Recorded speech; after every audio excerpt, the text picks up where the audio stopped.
Yuk coba kita balik lagi kepada ayat surat Ali Imran ayat 14 dan 15. Di ayat ke-14 itu Allah sedang menjelaskan kepada kita tentang contoh-contoh kenikmatan di dunia.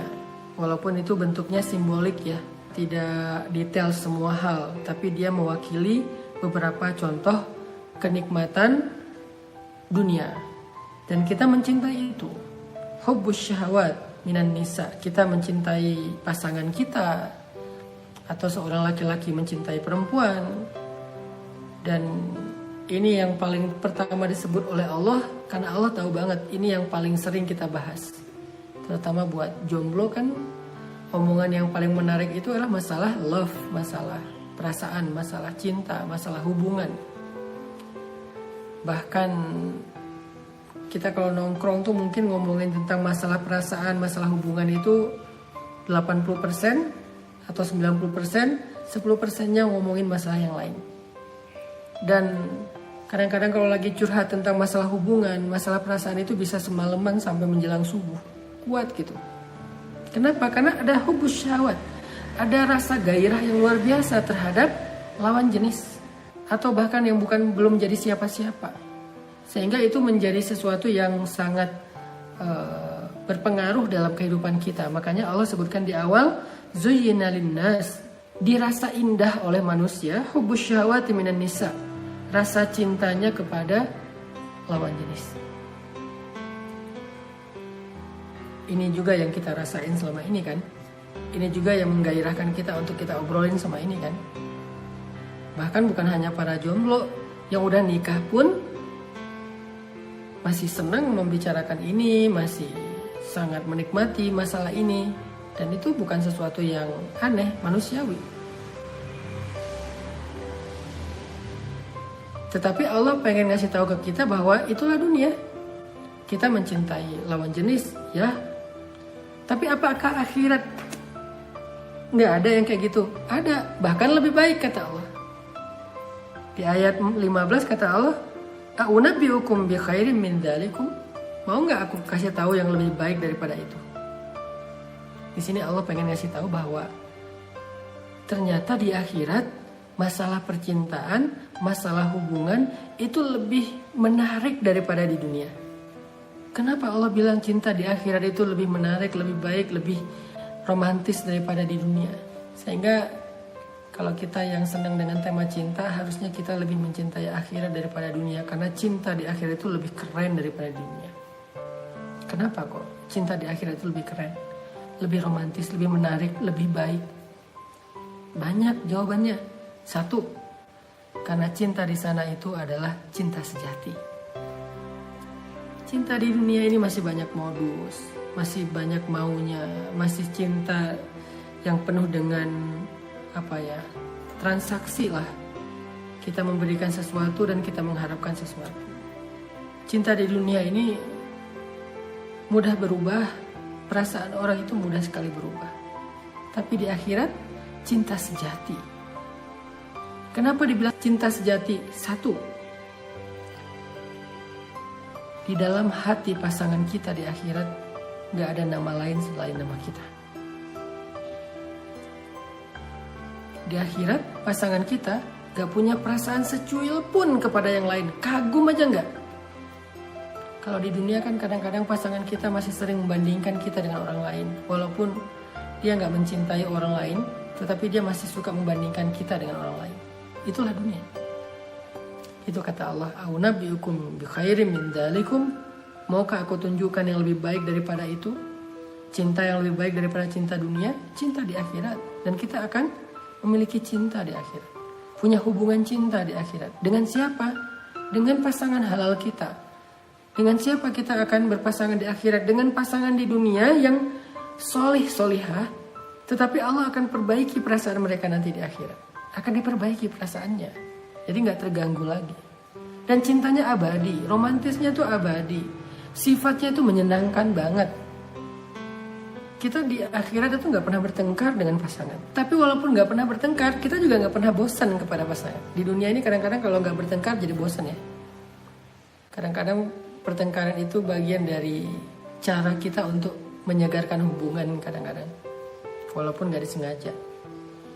Soalnya kalau habis bertengkar, biasanya tiba-tiba jadi lebih romantis, lebih hangat lagi tiba-tiba.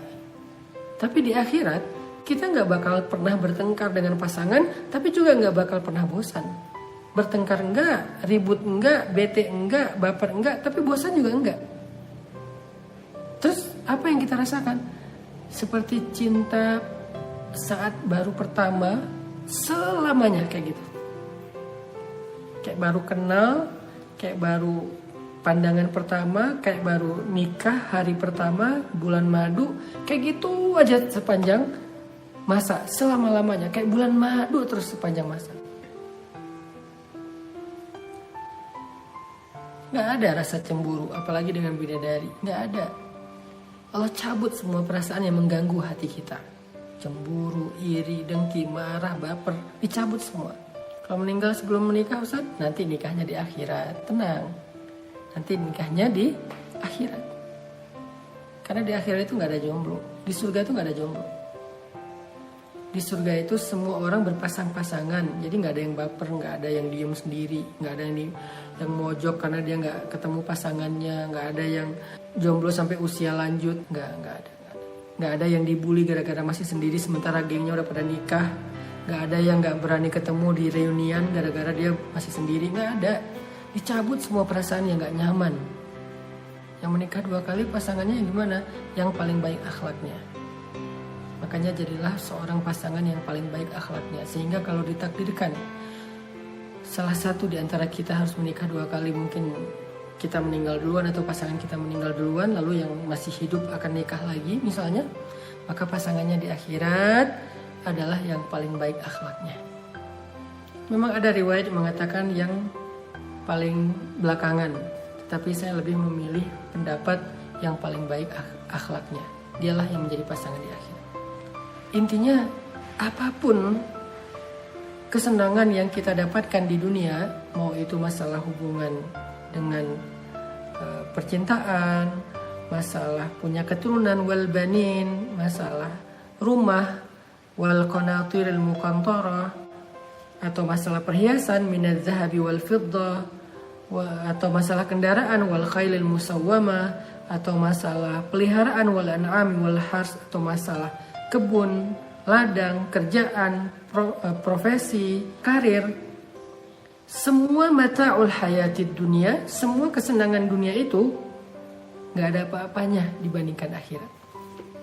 Itu yang Allah pengen sampaikan di ayat 14 dan 15. Allah lagi ngajarin kita tentang belajar mencintai akhirat. Karena akhirat memang lebih baik. Semua yang kita nikmati di dunia, itu di akhirat ada dan lebih baik. Semuanya. Semua yang baik-baik, yang menyenangkan, yang kita nikmati di dunia, itu semuanya ada di akhirat dan lebih baik. Apa yang paling kita sukai dari kehidupan dunia? Apa? Ya, kayak tadi jawabannya, oh cinta Ustaz. Karena itu yang membuat saya happy, itu yang membuat saya bergairah, itu yang membuat saya mau berkorban, itu yang membuat saya senyum-senyum sendiri, itu yang membuat saya berbunga-bunga. Cinta Ustaz, itu yang paling indah di dunia.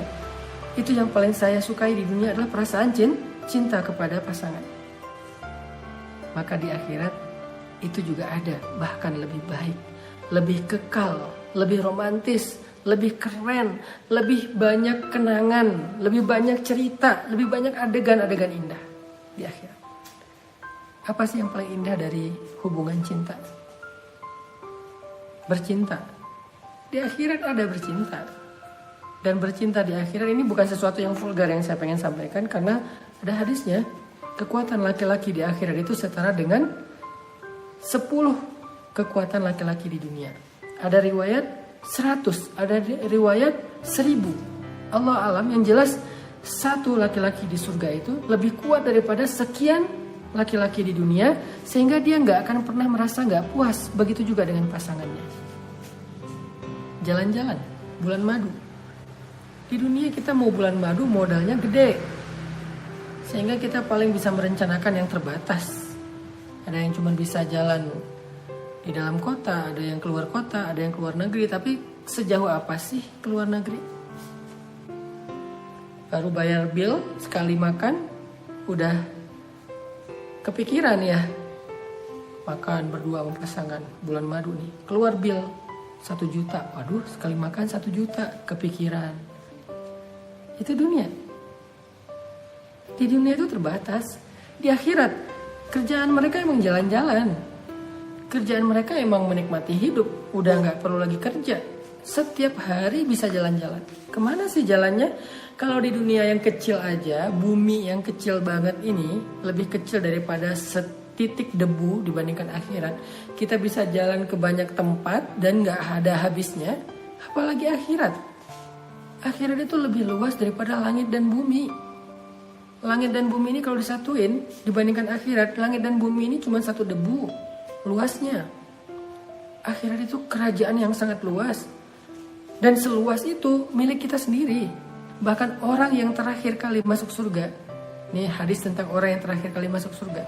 Siapa orang yang terakhir kali masuk surga? Orang yang beriman tetapi banyak dosa. Gak pernah sholat. Dia berzina, dia membunuh. Sehingga dia yang paling lama di neraka. Entah berapa ratus atau ribu tahun dia di neraka. Sampai habis semuanya dosa-dosanya dibakar. Tapi kemudian tersisa satu kebaikan. Apa kebaikan dia? La ilaha illallah dalam hati. Tapi gak pernah beramal, cuman la ilaha illallah aja hatinya. Maka dia keluarkan dari api neraka dengan semua bekas siksaan di tubuhnya. Lalu dia masuk ke dalam surga. Tahu gak seberapa luas surga dia? Padahal dia orang yang paling terakhir masuk surga. Mudah-mudahan kita bukan orang itu. Mudah-mudahan kita termasuk orang yang awal-awal masuk surga dan tanpa hisab. Amin. Dia orang yang terakhir masuk surga. Artinya di belakang dia udah gak ada lagi. Semuanya kekal di neraka. Tahu gak seberapa luas surga dia hanya dengan iman di dalam hati. Dia diberikan oleh Allah kerajaan seluas 10 kali kerajaan di bumi. Di dunia ini ada gak orang yang punya kerajaan satu bumi? Gak ada. Seluas apa sih imperium yang pernah ada di muka bumi? Babilonia salah satu yang gede, cuma menguasai setengah bumi. Inggris Raya cuma menguasai setengah bumi. Mongol cuma menguasai sepertiga bumi. Islam, khilafah Islamiyah cuma menguasai hampir setengah bumi. Saya belum pernah dengar dan memang gak ada raja di dunia ini menguasai satu bumi utuh. Gak ada. Sekarang kalau kita lihat raja-raja modern, Uni Emirat Arab, Qatar, Kuwait, dan beberapa negara-negara kerajaan yang ada di bumi sekarang, baik di Arab atau di Eropa, seberapa luas kerajaan mereka? Kecil kan?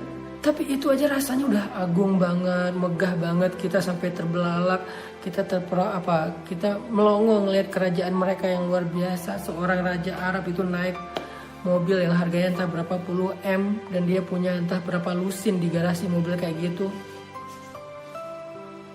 Dia punya yacht sendiri, dia punya kapal pesiar sendiri yang harganya mungkin 500 miliar harga satu kapal. Punya pesawat pribadi yang harganya juga sekian ratus miliar. Itu aja kita ngerasa udah wah beruntung banget ya dia. Padahal dia cuma dapat sebagian kecil dari dunia. Kalaupun dia dapat satu bumi dan itu nggak ada, itu masih kalah dengan orang yang terakhir kali masuk surga. Karena dia punya kerajaan, bukan tanah, tapi kerajaan. Arti kerajaan itu udah ada bangunannya, udah ada tamannya, udah ada fasilitasnya, udah ada semuanya dengan luas 10 kali kerajaan di dunia. Jadi kalau ada yang nanya jalan-jalan kemana, dia harus belajar tentang surga. Apa itu surga? Ma la ainun ra'at wa la udhunun sami'at. Yang gak dilihat mata, yang gak didengar telinga, wala khatara ala qalbi bashar, yang gak pernah terbersit dalam perasaan atau jiwa manusia. Itu yang terakhir. Gimana yang awal-awal atau tengah? Kerajaannya lebih luas daripada bumi dan langit. Jadi kalau mau dibilang hal yang paling indah dari cinta itu adalah jalan-jalan, kita gak akan kekurangan tempat yang indah untuk jalan-jalan di akhirat.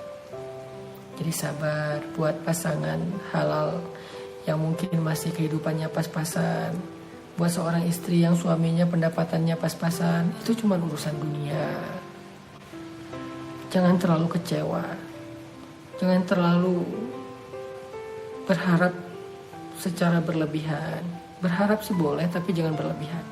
Karena ketika kita sabar, seorang istri sabar, seorang suami bersungguh-sungguh, nanti mereka akan menikmati kehidupan yang lebih romantis di akhirat selama-lamanya. Masih bisa kajian bareng Ustadz? Kita bisa ketemu Rasul di akhirat. Makanya banyak sholawat supaya jatah ketemunya lebih banyak. Karena yang mau ketemu sama Nabi itu banyak. Seluruh umat Islam, bahkan para anbiya, umat-umat terdahulu juga pengen ketemu Nabi. Terus gimana kita bisa ketemu Nabi ketika semua orang bertemu dengan Nabi? Banyak sholawat. Semakin banyak kita sholawat, dua caranya. Satu, banyak sholawat. Dua, banyak terlibat dalam memperjuangkan warisan Nabi, yaitu agama Allah. Semakin kita setia berjuang meneruskan warisan Nabi, perjuangan Nabi, dakwah, kemudian kita banyak salawat, insya Allah semakin besar kesempatan kita untuk sering ketemu dengan Nabi. Apalagi kalau kita suka menyantuni anak yatim, kasih makan mereka. Insya Allah saya pengen banget nanti ketika pesantren udah jadi, saya pengen sebanyak mungkin anak yatim kita santuni di pesantren itu. Membelai mereka, makan bareng dengan mereka, ngajarin mereka ngaji, ngajarin mereka hidup. Anak yatim. Karena kata Nabi, aku dengan orang yang menyantuni anak yatim itu begini nanti di akhirat. Sehingga kita bisa dekat sama Nabi nanti di akhirat.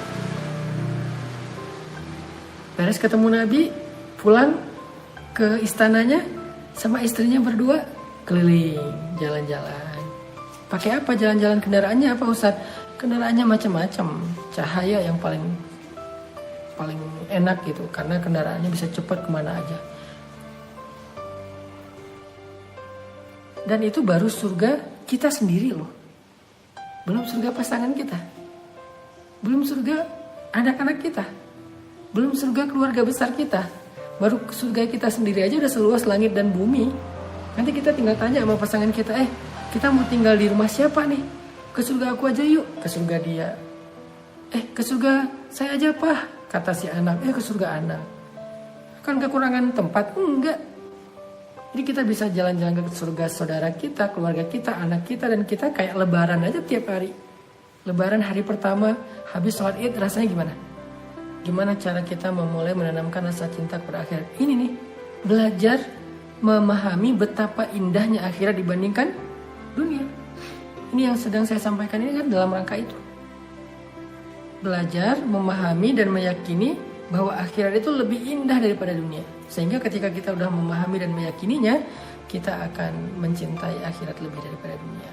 Dan gak akan terlalu berlebihan sedih ketika kita kekurangan dunia. Sehingga ketika kita sudah memahami itu, belajar meyakini itu perlahan-lahan, insya Allah kita akan merasa lebih nyaman dalam kehidupan di dunia. Gak merasa sempit lagi. Kita akan lebih bergairah beribadah, beramal soleh. Karena yang kita cari adalah kehidupan akhirat.